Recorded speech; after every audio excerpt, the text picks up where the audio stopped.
Ar pinigai gali būti pavojingi, o gal jie gali tapti raktu į tikrąją laimę? Mes gyvename šiame pasaulyje, kuris nėra mūsų nuosavybė. Jame gyvename, augame ir tobulėjame, bet visa tai nėra amžina. Evangelijoje girdime Jėzaus žodžius: dairykitės bičiulių su apgaulinga mamona, kad galui atėjus jie priimtų jūs į amžinąsias padangtes.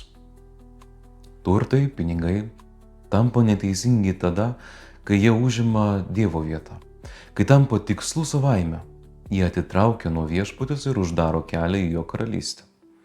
Kaip Siracido knygoje Senajame testamente yra parašyta: daugelis nusidėjo ieškodami savo naudos.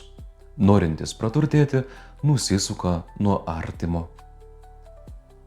Siracido 27 skyrius. Bet turtas gali tapti palaima, jei jis nėra kaupiamas tik savo. Jeigu sugebi juo dalytis, jis tampa keliu į draugystę, į tikrąją laisvę ir į gyvenimą su Dievu. Atsiminkime, tikrasis lobis yra meilė, dosnumas ir širdis, kuri yra atvira kitam žmogui.